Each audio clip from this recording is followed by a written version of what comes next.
probably writing the questions, probably heard the Four Horsemen collab, which is, you know what, it was a once in a lifetime type of thing. I don't think I'll ever have that kind of time to put something like that together and know that I have 100% like focus on doing something like that musically. Super proud of the project. I wish we had more resources to market it and push it the way that it felt like I should have did it. I'm not saying that, I know I take responsibility, and I feel like I dropped the ball on that, but at the end of the day, we were dealing with things that were out of our control, and, you know, with money and finances and music, they all go hand in hand. Yep.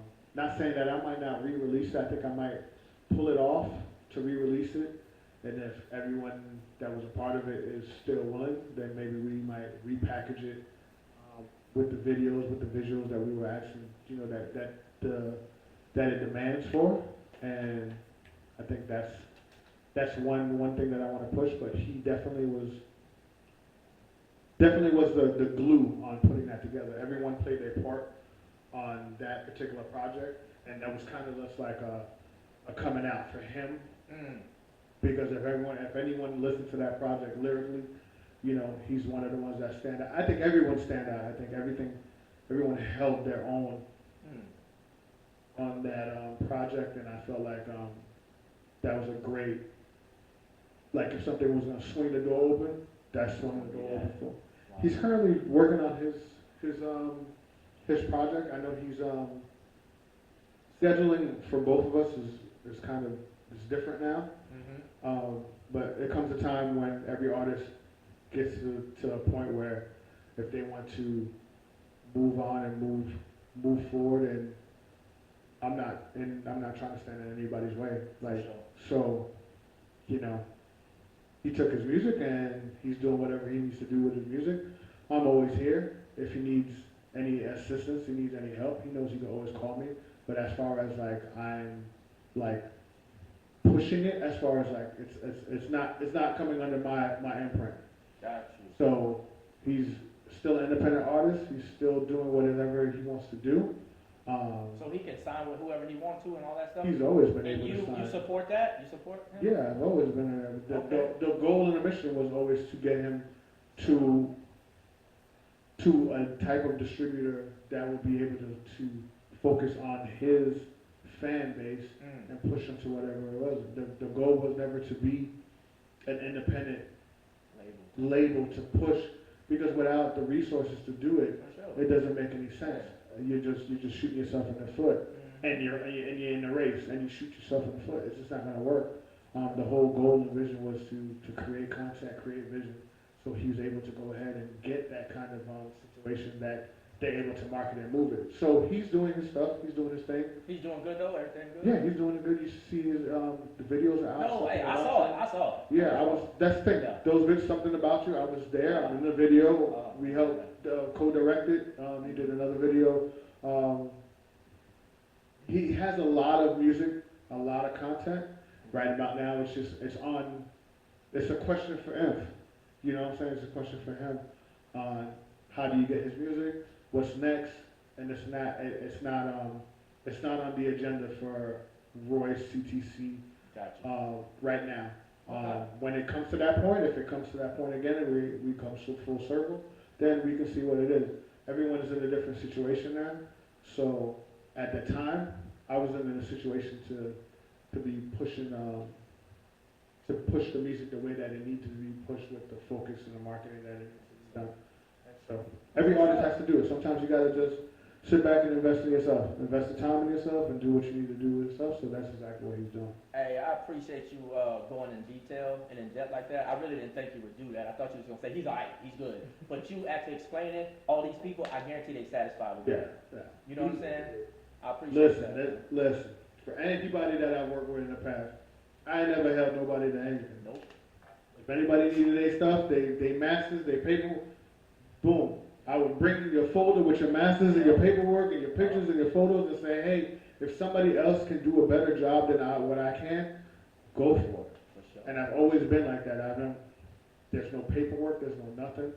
Listen, I want the best opportunity for anybody that's working with me in this and that, because at the end of the day, you're not always the answer, and maybe you're the person that can take somebody to this, and then somebody else can take that to this, and then you'll get a sound, like maybe the sound isn't the same, but you got the success, and then what happens, the artist tends to come back because they want to get that sound, they want to get that feeling, they want to come and get that sound, they get that feeling, they know where the person is, you're in a better situation, so it's supposed to be one hand washes the other type of thing, so no, I don't have any beef about anything. I'll tell you this, I understand that back in the days, because we were close, and you could do that without paperwork, but these days, bro, everything got to have paperwork. And that's the thing. I'm sorry. Even more now than ever before. You feel me? I'm sorry. Because of the way the business is structured now, everything is structured a little bit different, and there's different ways of streaming for income. Income is coming in different streams, whether it's with social media or the money in the music is definitely not the same. You're not a Drake, you're not a Little Baby, you're not a DJ Khaled that's guaranteed spins. Yeah. So I always say something, my boy Matt is going to get mad.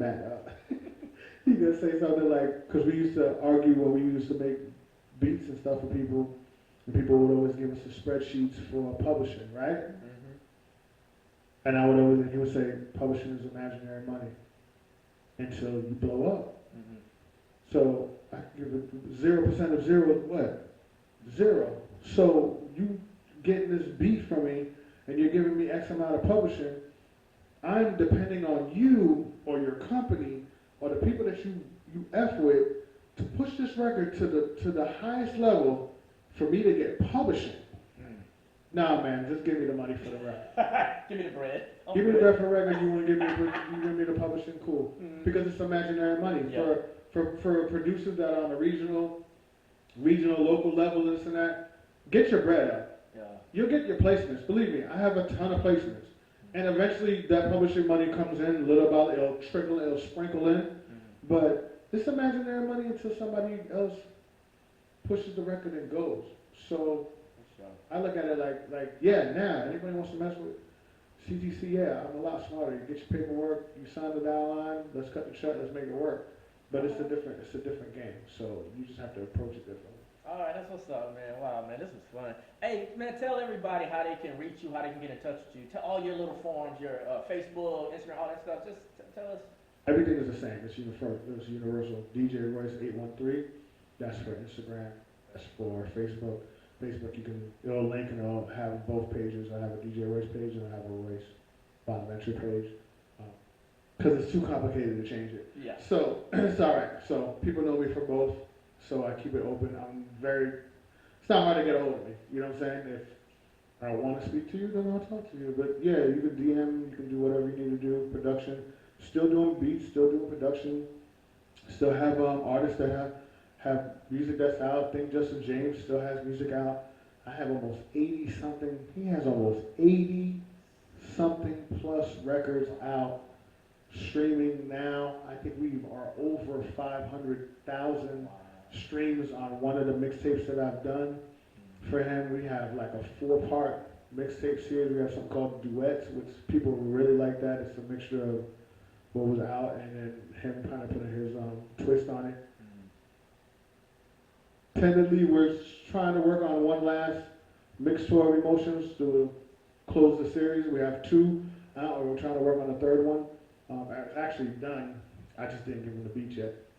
So, yeah, I'm being stingy like that. I just didn't give him the beat yet. It's one of those things like I didn't want to email it. I didn't want to do anything like that. I want him to physically sit, and I'm going to play it the way that I want him to hear it, like how I hear it. And then hopefully he buys into what I'm trying to do, and then we go from there. Imp has music that's coming out. That's records I did for him. That's fire. You just gotta wait on the artist. It's not on me no more. I which is the greatest no pressure ever. So it's really on them. Y'all push them to put the music out. I've already done my job. All right. Well, hey Royce, man, you gave us what we wanted, man. Like it was everything I expected.